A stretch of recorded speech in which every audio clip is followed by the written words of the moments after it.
بسم اللہ الرحمن الرحیم۔ تسبیح والی نماز یعنی صلاۃ التسبیح پڑھنے کا طریقہ اور نیت سماعت فرما لیں۔ نیت دل کے پختہ ارادے کرتے ہیں، زبان سے اقرار کر لینا بہتر ہے۔ 4 رکعت صلاۃ التسبیح منہ میں رکھانا کعبہ کی طرف اللہ اکبر۔ اللہ اکبر کہنے کے بعد ثنا پڑھیں گے۔ ثنا پڑھنے کے بعد 15 مرتبہ یہ کلمات پڑھیں گے: سبحان اللہ والحمد للہ ولا الہ الا اللہ واللہ اکبر۔ پھر سورۃ الفاتحہ شریف پڑھیں گے۔ پھر ایک سورت پڑھنے کے بعد پھر 10 دفعہ یہی کلمات پڑھیں گے: سبحان اللہ والحمد للہ ولا الہ الا اللہ واللہ اکبر۔ پھر رکوع میں جائیں گے۔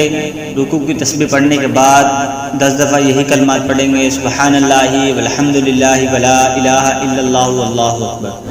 پھر رکوع سے کھڑے ہونے کے بعد 10 دفعہ یہی کلمات پڑھیں گے: سبحان اللہ والحمد للہ ولا الہ الا اللہ واللہ اکبر۔ پھر سجدے میں چلے جائیں گے۔ سجدے کی تسبیح پڑھنے کے بعد پھر 10 دفعہ یہی کلمات پڑھیں گے: سبحان اللہ والحمد للہ ولا الہ الا اللہ واللہ اکبر۔ پھر سجدے سے کھڑے ہوں گے۔ پھر 10 دفعہ یہی کلمات: سبحان اللہ والحمد للہ ولا الہ الا اللہ واللہ اکبر۔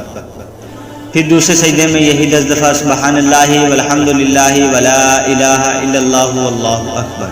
اس طرح ایک رکعت میں 10 دفعہ ہو گیا، تو دوسری رکعت کے شروع میں سورۃ الفاتحہ پڑھنے سے پہلے 15 مرتبہ یہی کلمات پڑھیں گے: سبحان اللہ والحمد للہ ولا الہ الا اللہ واللہ اکبر۔ 4 رکعتوں میں ٹوٹلی 300 مرتبہ ہو جائے گا۔ اور آگے اس چیز کو شیئر کریں۔